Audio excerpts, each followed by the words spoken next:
మనం మాట్లాడుకోబోయే సబ్జెక్ట్ మీ జేబుకు, మీ వంటింటికి, మీ పిల్లల ఫ్యూచర్కి సంబంధించినది. ఈరోజు పొద్దున్నే పెట్రోల్ బంకుకి వెళ్ళారా? అక్కడ డీజిల్ మీటర్ మీద లీటర్ ధర 100 రూపాయలు మించి దాటిన ఫిగర్ చూసి భారంగా నిట్టూర్చి వెనక్కి వచ్చేసారా? అసలు ఆ 100 రూపాయల వెనక ఉన్న హిడెన్ ట్రూత్ మీకు తెలుసా?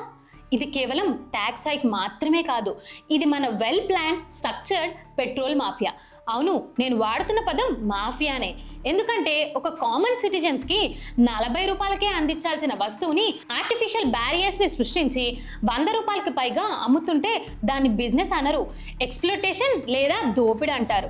రష్యా నుంచి మన దేశ రికార్డ్ లెవెల్లో తక్కువ ధరకే ఆయిల్ కొంటున్నామని మన నాయకులు ఇంటర్నేషనల్ స్టేజ్ల మీద గల్లా ఎగరేస్తున్నారు. మరి ఆ డిస్కౌంటెడ్ ప్రైస్ బెనిఫిట్ సామాన్యుడి దాకా ఎందుకు రావడం లేదు? ఆ సేవింగ్స్ ద్వారా ఆదా అయిన లక్షల కోట్ల రూపాయలు ఏ ప్రైవేట్ అకౌంట్స్లోకి వెళ్తున్నాయి? ఢిల్లీ పీఠం నుంచి గల్లీ నాయకుల వరకు, ఆయిల్ కంపెనీస్ నుంచి కార్పొరేట్ జైంట్స్ వరకు ఈ బిగ్గెస్ట్ స్కామ్ కథను ఇప్పుడు మనం మాట్లాడుకోబోతున్నాము. ఒక్క నిమిషం కూడా మిస్ అవ్వకుండా చూడండి, ఎందుకంటే ఈ ఫ్యాక్ట్స్ వింటే మీకు రక్తం మరుగుతుంది. మన కథను రష్యా ఉక్రెయిన్ వార్ నుంచి మొదలు పెడదాం. రష్యా మీద శానిటేషన్స్ విధించినప్పుడు భారతదేశం ఒక స్ట్రాటజిక్ మూవ్ వేసింది. మన ప్రజల ప్రయోజనాలు మాకు ముఖ్యం అని చెప్పే రష్యా నుంచి భారీగా క్రూడ్ ఆయిల్ దిగుమతి చేసుకున్నాము. రష్యా మనకు దాదాపు 30-40% డిస్కౌంట్ ఇచ్చేసింది. కేంద్ర ప్రభుత్వ అఫీషియల్ డేటాను మనం ఒకసారి పరిశీలిద్దాం. 2022-2023 ఫైనాన్షియల్ ఇయర్ లో భారత్ 232 మిలియన్ మెట్రిక్ టన్నుల ముడి చమురును దిగుమతి చేసుకుంటే అందుకు $157 బిలియన్ ఖర్చు చేసింది. కానీ 2023-2024 లో అంతే పరిమాణాలతో చమురును కొంటే ప్రభుత్వం కేవలం $132 బిలియన్ మాత్రమే చెల్లించింది. అంటే దాదాపు $25 బిలియన్ ఆదా అయింది. ఇండియన్ కరెన్సీలో చెప్పాలంటే సుమారు 2,10,000 కోట్ల రూపాయలు. ఇక్కడ సామాన్యుడి బేసిక్ క్వశ్చన్ ఏంటంటే, ఆ లక్షల కోట్ల రూపాయలు ఏమైపోయాయి? గ్లోబల్ మార్కెట్లో క్రూడల్ ధర తగ్గింది, మన ఇంపోర్ట్ బిల్లు తగ్గింది, మరి సామాన్యుడి బండిలో పెట్రోల్ ధర ఎందుకు తగ్గడం లేదు? ఆ ఎక్స్ట్రా ప్రాఫిట్ ఎవరి జేబులోకి వెళ్తుంది? ఆయిల్ మార్కెటింగ్ కంపెనీస్ యొక్క నెట్ ప్రాఫిట్ గడిచిన 2 ఏళ్లలో 400% పెరిగింది. అంటే ప్రభుత్వం తన రెవెన్యూ చూసుకుంటుంది, కార్పొరేట్ కంపెనీలు బ్యాలెన్స్ షీట్లు కాపాడుతుంది, కానీ మనల్ని మాత్రం ట్యాక్స్ ట్రాప్లో బలి చేస్తున్నాయి. అసలు మీరు కట్టే ఈ 100 రూపాయల పెట్రోల్ బిల్లు ఎలా తయారవుతుందో తెలుసా? లోతుగా పరిశీలిస్తే ఒక క్యాలిక్యులేటెడ్ రాబరీ అని మీకు అర్థమవుతుంది. 1 లీటర్ పెట్రోల్ బేస్ ప్రైస్ కేవలం 40 రూపాయలు. దానికి ప్రాసెసింగ్ ఛార్జీలు, రవాణా ఖర్చులు, డీలర్ కమిషన్లు కలిపితే 55 రూపాయల లోపే ఉండాలి. కానీ అక్కడి నుంచే మొదలయ్యేది అసలు గేమ్. కేంద్ర ప్రభుత్వం భారీగా సెంట్రల్ ఎక్సైజ్ డ్యూటీ వేస్తుంది. దీనికి కూడా ఇన్ఫ్లమేషన్ బఫర్ అనే ఒక కొత్త మాయపదాన్ని వాడుతున్నారు. అంటే రేపొద్దున ధరలు పెరిగితే తట్టుకోవడానికి ఇప్పుడే మీ దగ్గర అదనంగా లీటర్కు 10 రూపాయలు పన్నులు చేస్తున్నారు. ఇక్కడ తెలుసుకోవాల్సింది ఏంటంటే, రేట్లు పెరిగినప్పుడు మళ్ళీ ధరలు పెంచుతారు తప్ప ఈ బఫర్ను వాడరు. కానీ గ్లోబల్ ప్రైస్ తగ్గించినప్పుడు మాత్రం సామాన్యుడికి ఒక్క రూపాయి కూడా తగ్గించరు.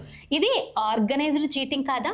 ఇక మన తెలుగు రాష్ట్రాల విషయానికి వస్తే, ఆంధ్రప్రదేశ్, తెలంగాణ రాష్ట్రాల ట్యాక్స్ కలెక్షన్లో దేశంలోనే మొదటి 2 స్థానాల్లో ఉన్నాయి. 31-35% వరకు VAT వాల్యూ యాడెడ్ ట్యాక్స్ వేస్తున్నాయి. కేంద్రం 20 రూపాయలు దోచుకుంటే రాష్ట్రం మరో 25 రూపాయలు దోచుకుంటుంది. ఈ ఇద్దరు పవర్ఫుల్ ఎనిమినిటీస్ మధ్య సామాన్యుడు చితికిపోతున్నారు.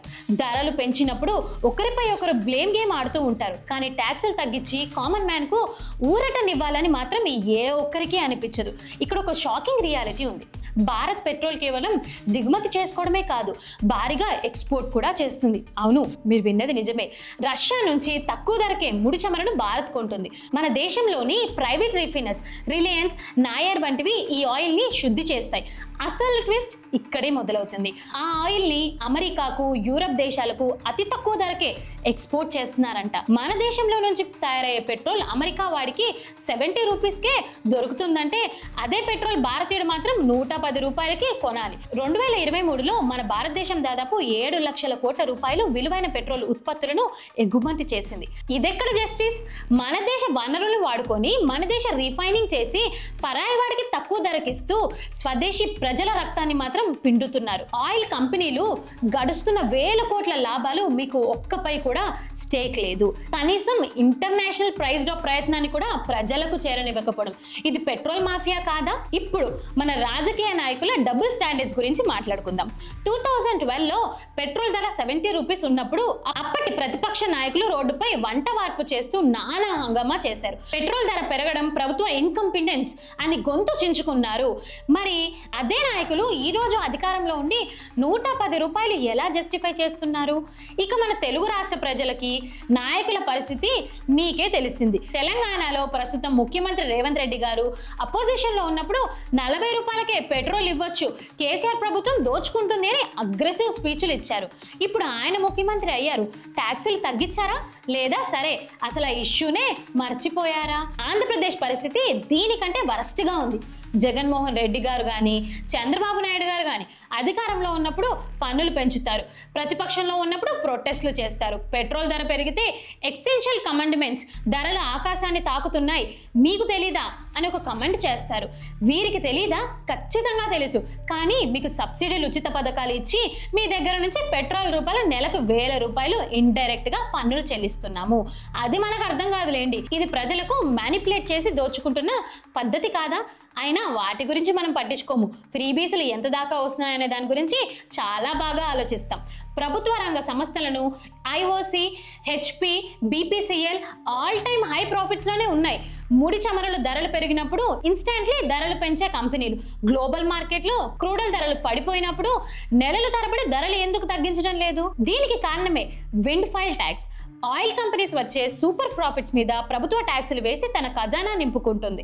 అంటే ప్రభుత్వం ఇక్కడ ఒక కమర్షియల్ ట్రేడ్గా మారింది. ప్రజలు వెల్ఫేర్ కంటే ప్రాఫిట్ మార్జిన్కే ప్రాధాన్యత ఇస్తుంది మన ప్రభుత్వం. మరో ఆశ్చర్యకరమైన విషయం ఏమిటంటే ప్రపంచవ్యాప్తంగా 80 దేశాలు పెట్రోల్ ధరలు భారత్ కంటే తక్కువగా ఉన్నాయంట. మన పొరుగుగానే ఉన్న పాకిస్తాన్, శ్రీలంక, ఆఫ్ఘనిస్తాన్లో కూడా పెట్రోల్ ధరలు మనకంటే తక్కువగానే ఉన్నాయి. మన దేశం 5th లార్జెస్ట్ ఎకనామీగా చెప్పుకుంటాం కదా, మరి ఆ దేశాల కంటే భారతదేశంలో ధరలు ఎందుకంత ఎక్స్పెన్సివ్గా ఉన్నాయి?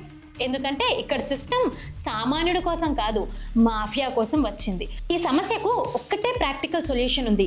ఈ పెట్రోల్ను జిఎస్టీ పరిధిలోకి తీసుకురావడం. పెట్రోల్ గనక జిఎస్టీలోకి వస్తే అత్యధికంగా 28% ట్యాక్స్ స్లాబ్ వేసినా సరే లీటర్ పెట్రోల్ ధర 70 రూపాయల లోపుకి వచ్చేస్తుంది.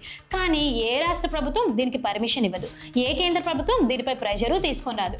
ఎందుకంటే ప్రజలను లీగల్గా దోచుకోవడానికి ఇంతకంటే సులభమైన మార్గం మరొకటి లేదు కదా.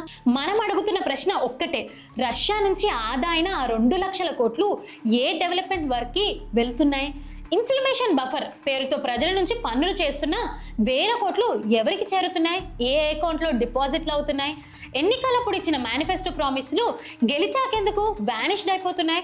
భారతవాసి ప్రజలకు మేం చేసే అప్పీల్ ఒకటే, ఈ దోపిడీ గురించి మాట్లాడండి, ప్రశ్నించండి. ఉచితాల పేరుతో మీ చేతులతో 100 రూపాయలు పెట్టి మీ జేబుల నుంచి 1000 రూపాయలు కాజేస్తున్నాయి. ఈ పొలిటికల్ పెట్రోల్ మాఫియాను నిందించండి.